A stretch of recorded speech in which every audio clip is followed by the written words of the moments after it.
Hello, everyone, and welcome to another fun-filled, exciting episode of Those Collinwood Boys. Unfortunately, Jewel had to, let me use his exact words in the message he sent to me. Um, Gordon, my apologies to you, Alan, and Patrick. I have to go trash some bozos. They're giving me guff. Please carry on. Your pal, Jewel. So while he's doing that, because we all know Jewel is a major badass, and Yes. he'll show up in the second half of our show. Um, where he's going to show you how to change the thermal paste on a Lenovo ThinkPad P15. Um, Alan and I are going to do an overview of the writings of Malcolm Hulke for Doctor Who, focused on the Pertwee era. And Patrick is basically going to we don't know, and we're kind of scared about that. It's a I'm gonna commentary. It's a commentary. Yeah. But today we're going to talk about the fun-filled world of Star Trek films. Mhm. And we're going to finish off our successful series on Star Trek Continues by focusing on episodes 10 and 11, titled To Boldly Go, Parts 1 and 2. So I will lead us off with, okay, I know, Patrick, you've been very vocal in your discussion of these fan films. Maybe perhaps too vocal, but I'd like to ask you, how did you first get familiar with the Star Trek Continues series? Probably through Trek Web. Hmm. Yeah.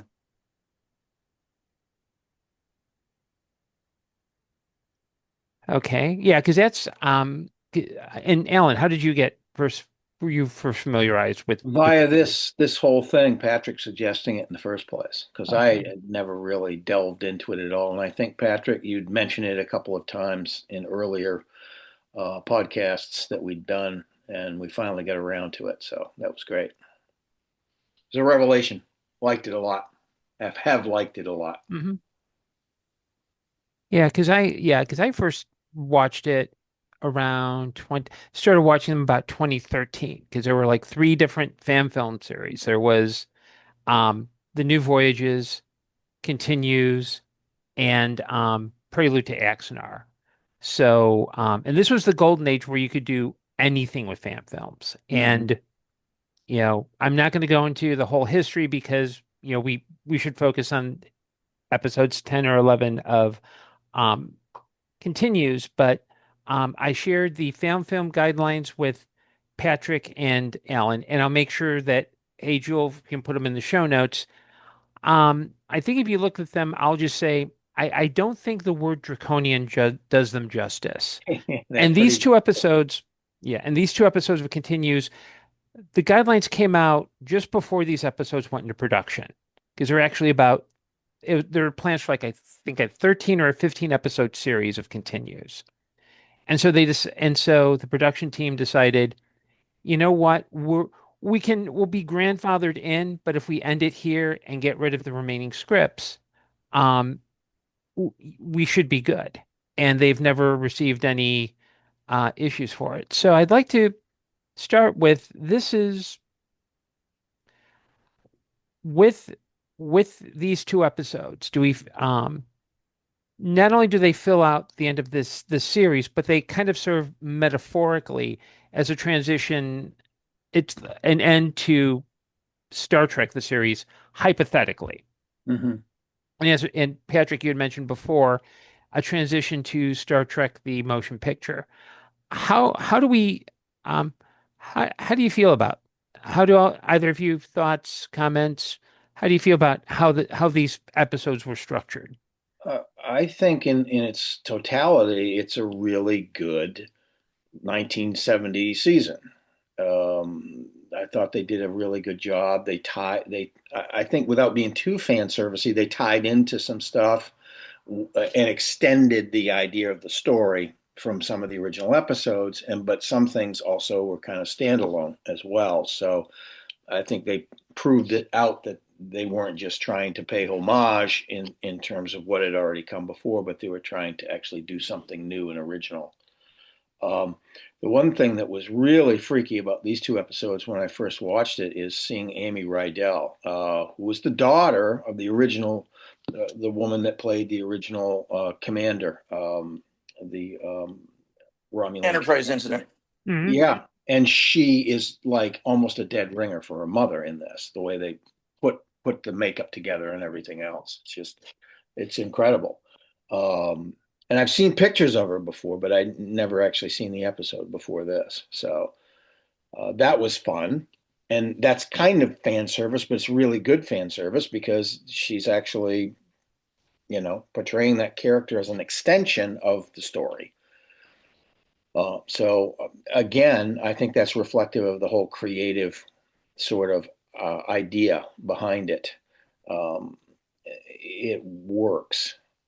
It's really obviously Vic is, the sort of the driving force behind uh, the whole series in terms of getting it off the ground and starring in it and doing a lot of different things, wearing a lot of different hats. But there's a tremendous amount of cooperative work, both on screen and off in terms of writing and production and all of that sort of thing. So it's a professional effort, the way it came out. Hmm. Yeah, and I thought this episode was also very good in terms of the creation of the typical kind of dramatic builds that the original scripts afforded.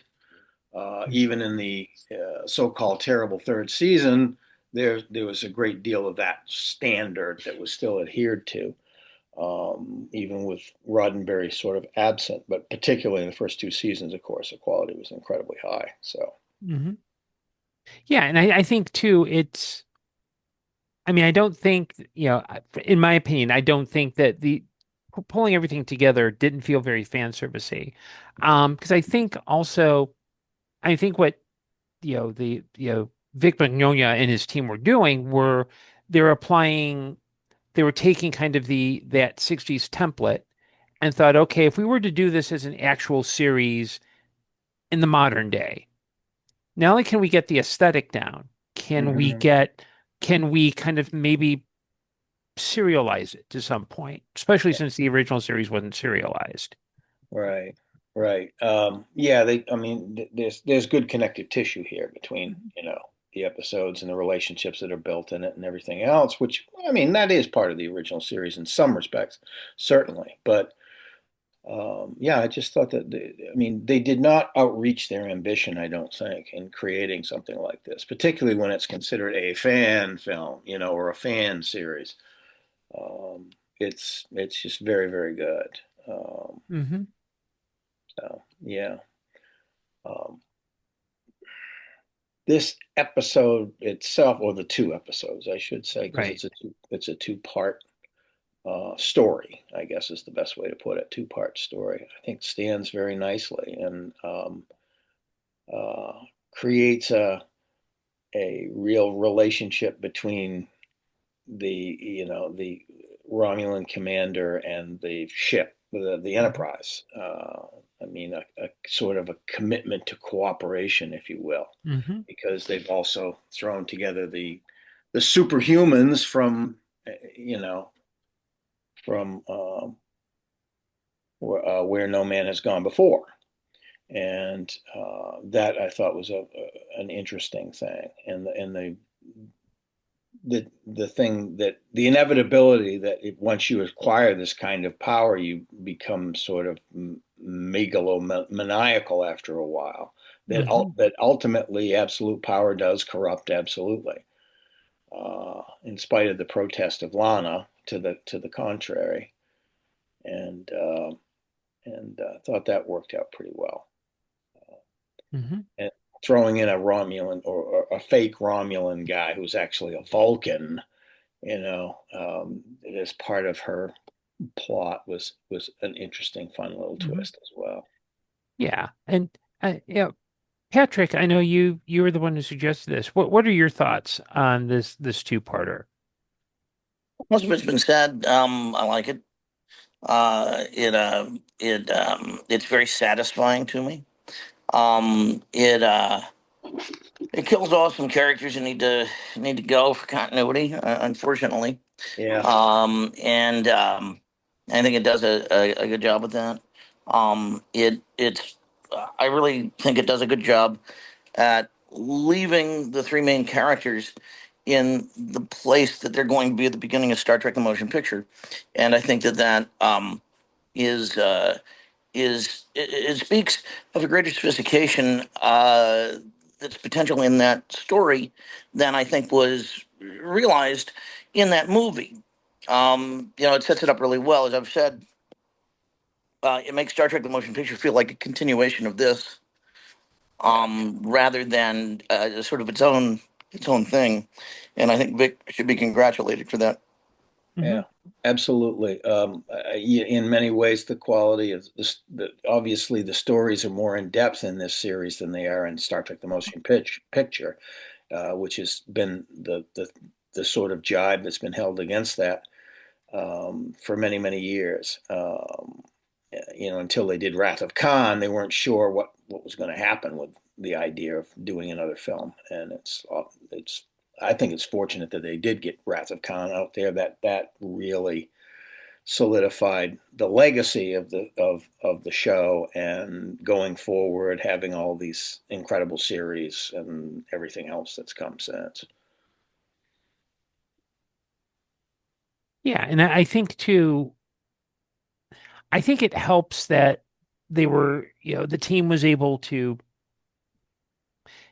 I think it's very easy when you're doing a sequel series like this that serves as a prequel to something else Mm-hmm. to kind of overstuff it with references, but it takes the ability to understand, okay, seeing the arc from what leads Kirk to become admiral, basically take a desk job when we all know he wouldn't want to okay, Yeah. to where he's at. As Patrick said. And I think it's interesting that they kind of used, and this is a character that's specific only to this series, which is the character of McKenna, played by Michelle Specht, who's a ship's Uh-huh. counselor.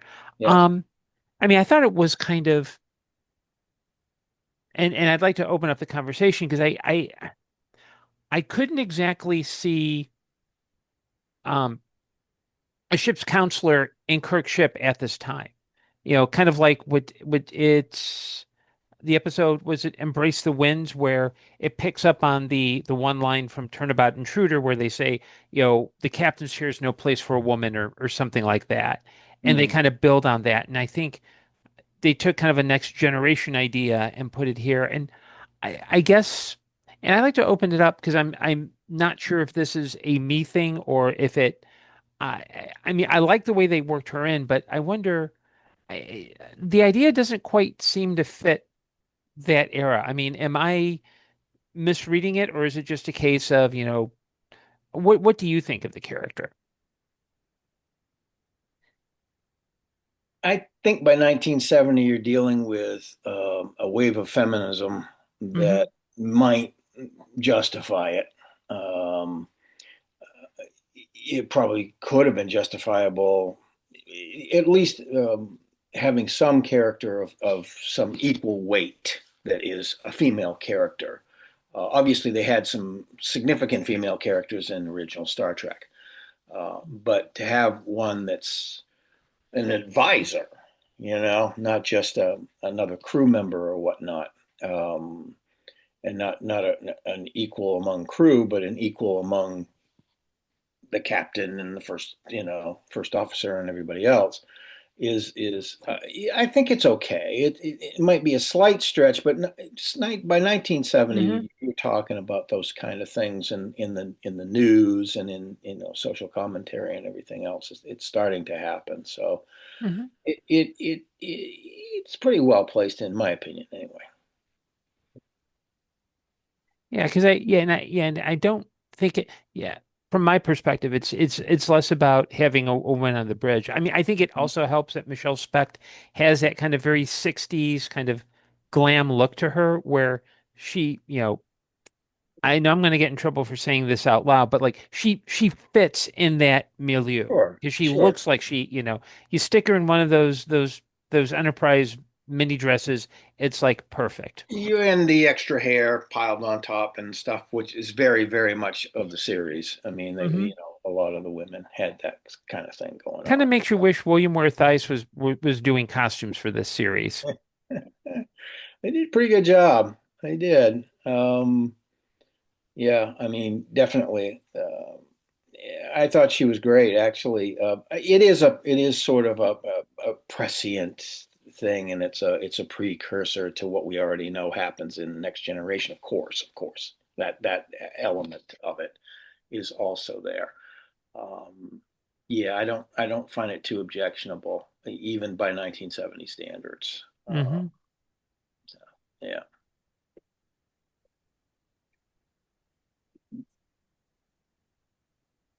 I'm actually sorry they didn't do more episodes, to be honest with you, Yeah. of this because I really enjoyed it. I got off on it after I got started, and it was like first episode that I watched was the one where they brought Apollo back.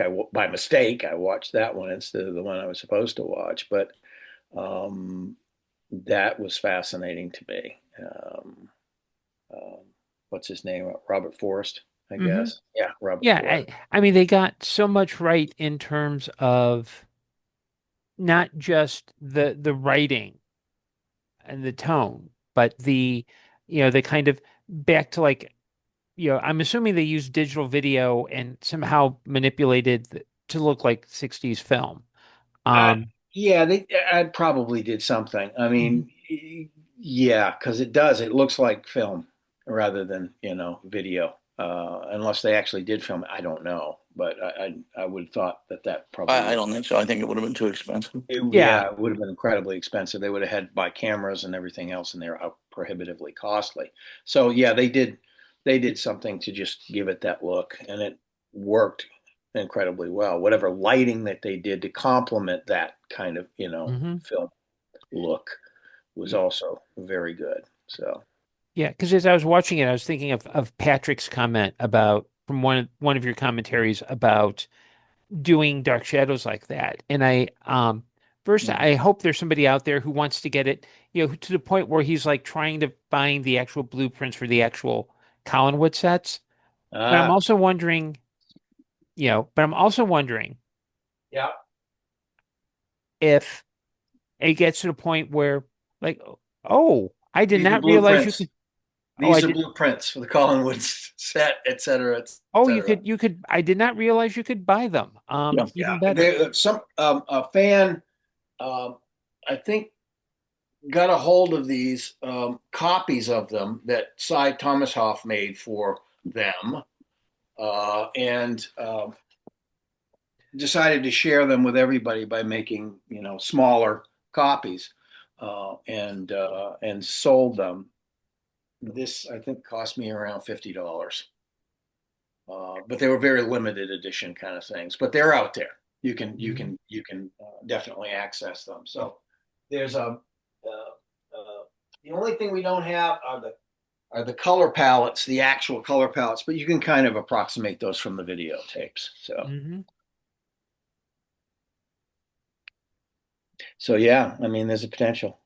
Yeah, and I wonder if it would get to the point where the whoever was creating this Dark Shadows fan film, don't worry, we'll get back to Star Trek Continues.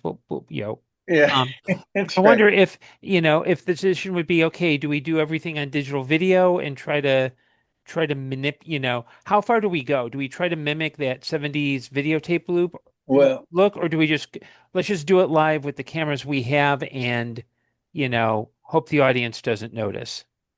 I think you're going to have to go with that Plumicon look as a fan video. I mean, Hmm. if you want to approximate the actual vibe of the show, because it those old cameras kind of flatten things out more than modern cameras do.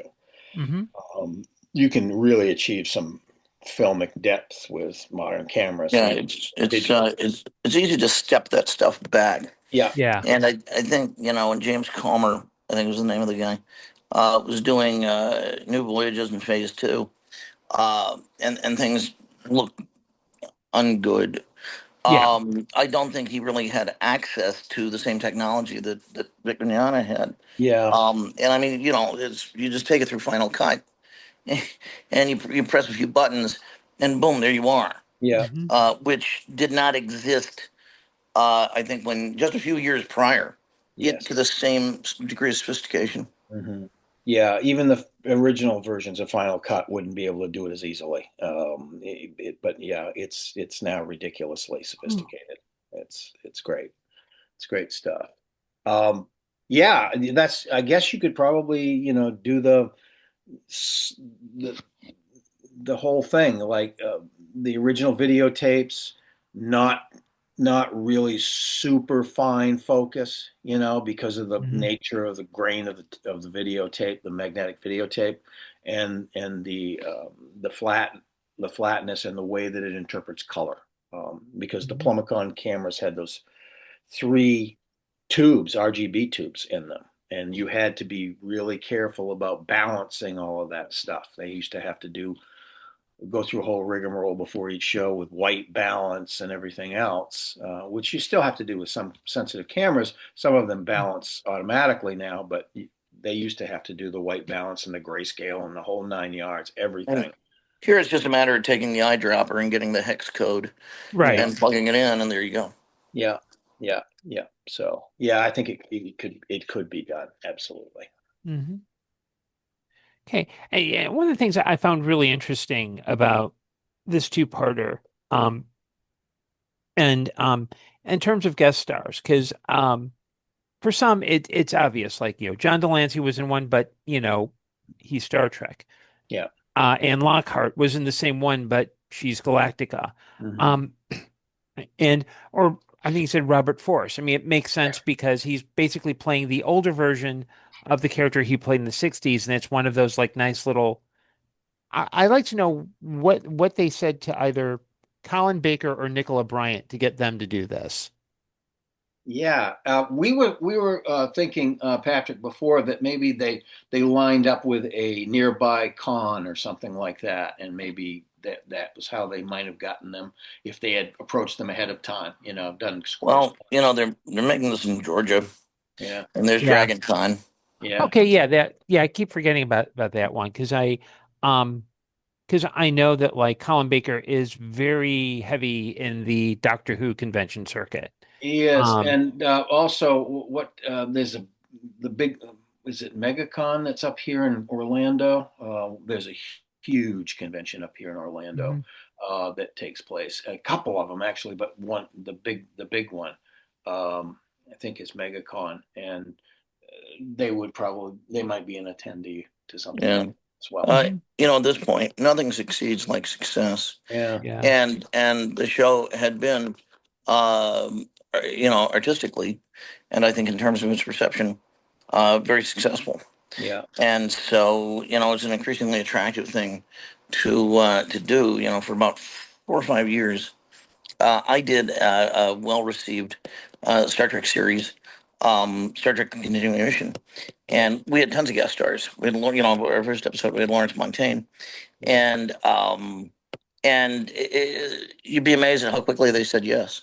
Because And when the quality is evidenced, then Hmm. and yeah, that makes total sense. it's yeah, they're very cool about it. It's weird, but it was nice. Yeah. Yeah, and it's funny too because thanks to a rogue fan filmmaker, we'll just refer that way. Um, there were guidelines set up, and I'll be sure these are included when I send it to Jewel. But one of the guidelines that Paramount has is that you couldn't use anyone who was involved in you couldn't use professional actors, basically.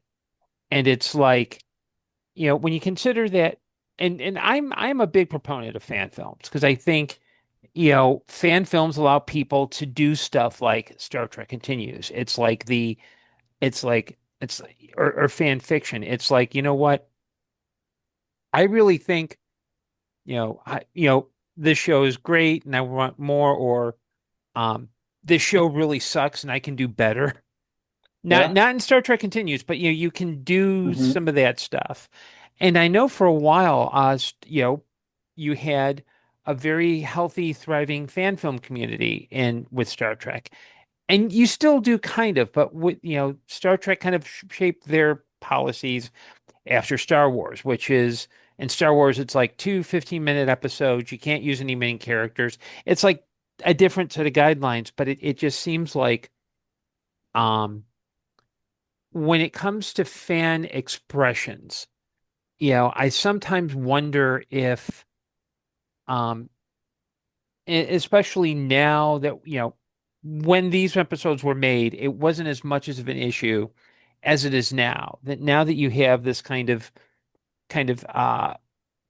such a heavy reliance on IP and the franchise, I kind of wonder if, and I'll just put it out there, do I know differently because I know people who write and still make fan films and Star Trek fan films.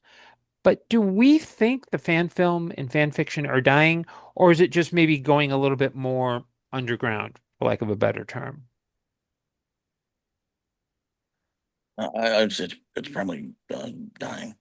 I mean, it's always been somewhat underground, but when there was the very violent reaction to Axanar, Yeah. and and there are a lot of allegations. Some of it's the way that money was raised and spent.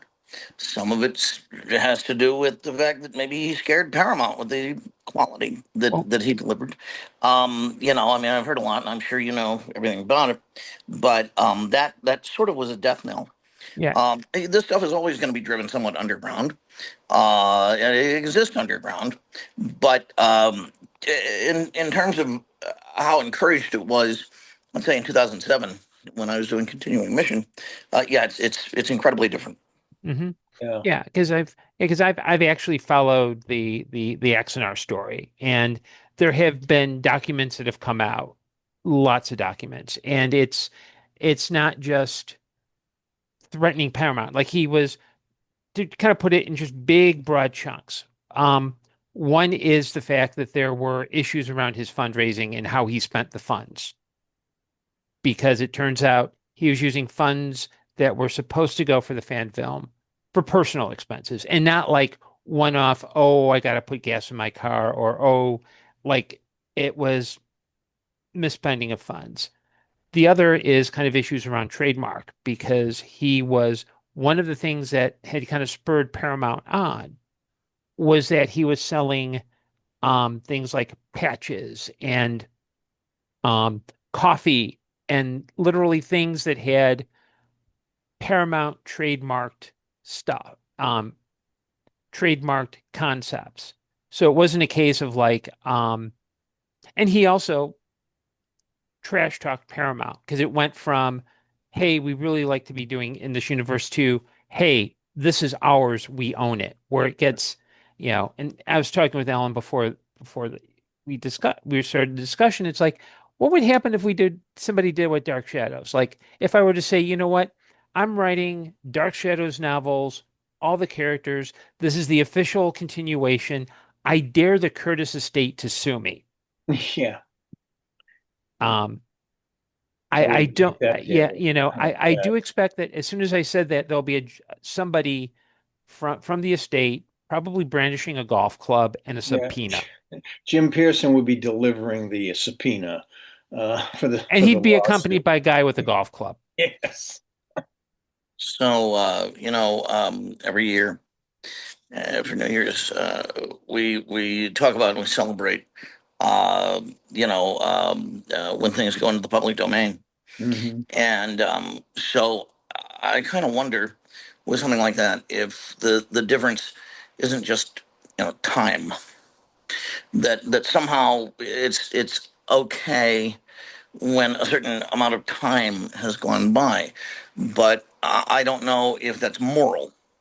At the same time, I don't know if it's moral to go the other way. I mean, somehow we've decided, maybe arbitrarily, maybe not, that simply if a certain amount of time goes by from an author's death, well, that's okay. Well, a certain amount of time has gone by since Gene Roddenberry's death, since Gene Coon's death, even DC Fontana's death.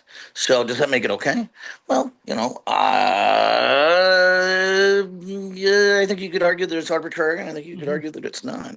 Yeah. And I think it's also sticky when you consider that Star Trek is owned by a company. Um, Yeah. because like and US copyright law is I'm not a copyright lawyer and I'm not going to try to explain it except it's a mess. I mean, I think the hard part is that as long as a company owns the copyright, the trademark, everything else, until it gets to that point. And we're starting to see that a little bit with Steamboat Willie last year, where, as soon as that went to public domain, somebody did like voice work and music work on the short, and Disney Hmm. had it pulled from YouTube. And they kind of worked out that, okay, you can do derivative works from this. You just have to specify it's not a Disney production. Hmm. And we got like three really crappy horror movies based on Steamboat Willie. Um, Popeye this year, Yeah. you know, it's only his first appearances in 1929. No spinach, no Bluto. I'm not sure olive oil was introduced at this point. Hmm. So again, you get your three crappy slasher movies that I'm sure King Feature Syndicate is like, well, you're using elements from our to yours. So we're starting to see kind of to Patrick's point, like what's that Where's that line? Well, I think yeah. I think one of the things that's happening here is that we're cherry picking, um, some terrible things, artistically terrible things, because Yeah. they're the only cherries on the tree right now. Right. Right. But I mean, to wit, Axanar, certainly the inciting incident of the first movie. What do you do when too many? The quality of the product that you're putting out is better than what Paramount's putting out, and is truer than what Paramount's putting out. It's easy to talk about. Well, throw the brakes on these things when they're amateurish and when they stray from the creative intent or the creative potential of what was inherent in the original product. But when what if it's good? What if it's better? And of course, well, it's still illegal, so suck it. But when something goes into the public domain, I can make it better. You're a Sherlockian. I think you understand how that works. Hmm. Yeah, and even there's even a lawsuit about 12 years ago because where it went all the way, I believe, to the actual US Supreme Court, where the Conan Doyle estate, which is there's no direct heirs to Conan Doyle. These are all like great grand nephews and cousins. Um, they tried to stop an anthology from being published because they claimed, well, you're using elements from this book that was still under copyright, and if you continue to publish it, we will make sure that nobody can sell it. We'll call Amazon and say, and this is, um, and so a gentleman by the name of Les Klinger, who's not only Sherlockian, he's also a Bram Stoker scholar, um, filed a lawsuit in Chicago. I think it's 2013, basically wanting a summary judgment as to, okay, we have all these all these Sherlock Holmes stories. Is he public domain or isn't he? And Yeah. what the estate tried to offer is that this last book, which is the case book of Sherlock Holmes and is basically a money grab. And in fact, there's even some suggestion that some of the stories weren't written by Conan Doyle, that he bought them. But they try to make the argument that, okay, all this other stuff is public domain, but this is the public domain stuff is basically, it's showing Sherlock Holmes up until this case book, and you can't make you can't have this under copyright without all the public domain stuff still being under copyright. And Because it's basic retroactive. right. Yeah. And basically what every court said was Nope, it's all public domain. Yeah. Ironically, the casebook of Sherlock Holmes, now everything is public domain. Yes. Because probably that judgment probably was the tumbler for it. Hmm. But Well, no, um, it's because time had passed because it was published in 1923. yes, exactly. That's why they were trying to argue that it was still under copyright because it was significantly later than the earlier Hmm. stories.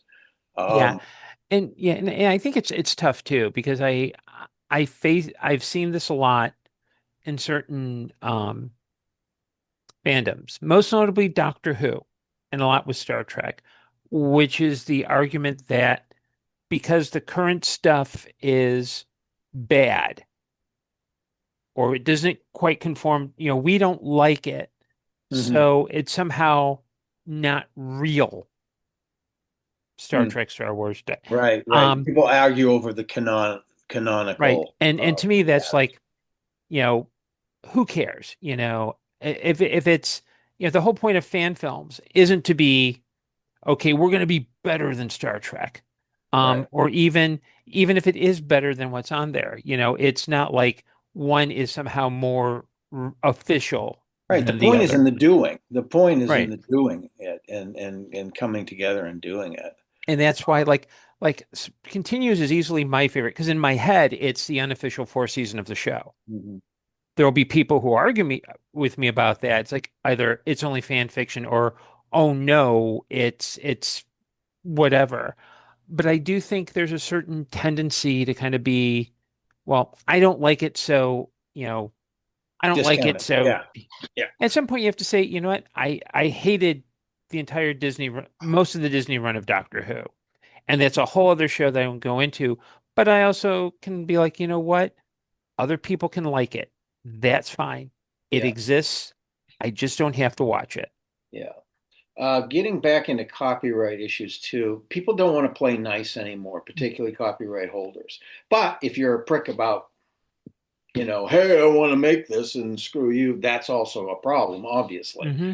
Obviously, Vic was not that way about doing this, and so much the better for us because we get it. But I mean, there's so much litigious claiming going Hmm. on. And the music industry is terrible about that. The corporate music industry, UMG, they have a battery of lawyers. Plus, they've hired some kind of a bot that goes on YouTube and just whips out claims against everybody, whether they're using fair use or not. Hmm. Um, and that's a bad trend too. Uh, it's understandable in cases where people are trying to make money off of it or asking for money and using the stuff. That's a different whole different thing. And I'm a big popular music aficionado, particularly from my generation's popular music. Hmm.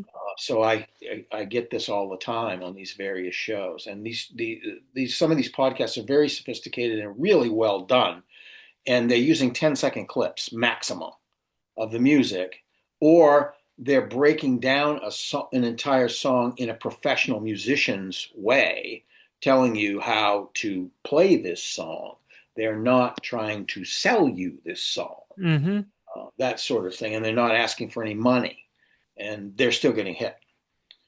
One guy has hired his own lawyer to deal with all the claims because Hmm. it's part of his living to do these podcasts. It's he's a musician himself, so his name's Rick Beato, and he's hired a lawyer to deal with all these. And the claims are baseless, but they're harassing, and anybody that doesn't have the kind of money that Beato has Hmm. is going to fall. They're going to collapse under the weight of them.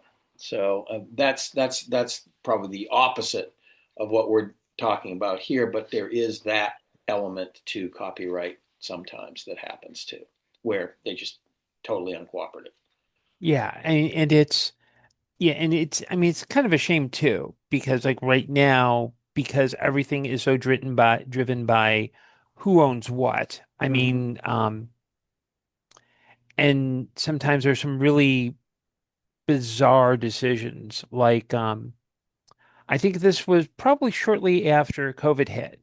Yeah. Um, the books of Roald Dahl were re-released, and they were like they had safer language and more sanitized language. And for those who've read Roald Dahl, he was not always a pleasant human being. No. And people were like, wait, why is the family doing this? It wasn't the family, it was Netflix. They Yeah. had bought the rights because they're going to do the Roald Dahl cinematic universe, which, okay, that's a thing that could exist. Mhm. But they decided, yeah, we want to soften it because we want people to buy the books so they can see our movies. And it's like, Basically Disneyfied him. yeah. And it's just like, what the hell are you Yeah. thinking? Yeah. And that's why copyright exists. But they obviously they bought the rights. So Hmm. they were allowed to do what they But wanted. yeah, but it is kind of a,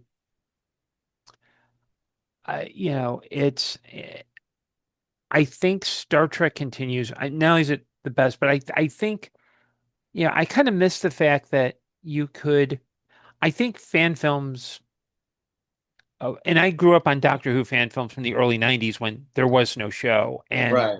And they were filling um, it up. They were trying to fill in the space. Yeah. right. And even though I run a Who meetup, I know like legally what I can and can't do.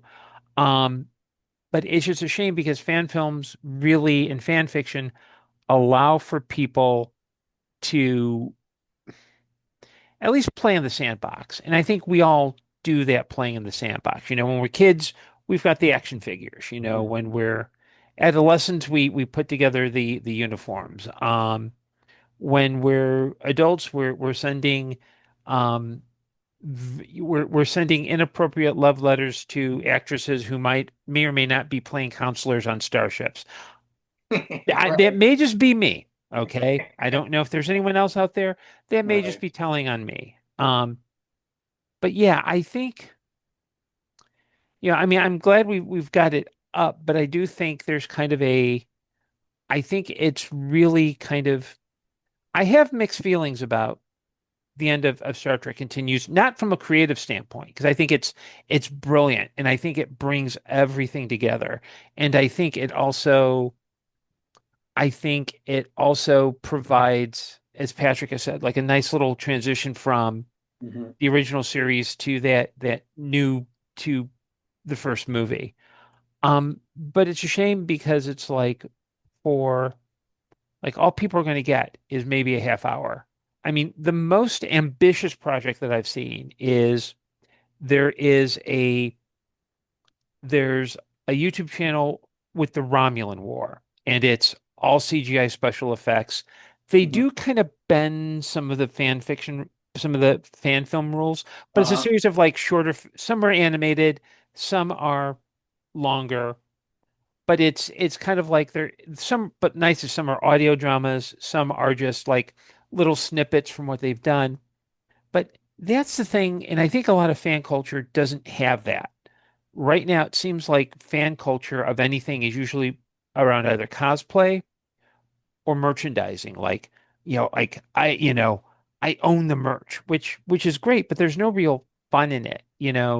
Right. I mean, for a while, even Dark Shadows, they used to, there were several people that used to put together crude satirical films about Dark Shadows back in the early 2000s, late 90s. There were people doing these little, I mean, they weren't polished or anything like that, but they were fun. And they wrote their little scripts and it was a fun thing to do. Mhm, And they would show them at conventions. And Curtis Estate was allowing that to happen. It was no problem at all. It was no financial threat to them or anything else. It was just fans doing their thing. mhm, So that kind of thing is that grassroots. That's what everything springs from. That's what it all springs from is that kind of grassroots enthusiasm and willingness to go and do something like that. mhm. Yeah, and I think that's missing. So, um, why don't we bring this to a close? Any final thoughts? I just wish that they had all the money in the world to continue to do this. I just think that they Mhm, did a fantastic job with it. The whole thing. I enjoyed it a lot, and I think Patrick, you're probably right. That era is probably essentially over because of various things that have felt fallen into place since. But damn, it was good while it lasted. mhm.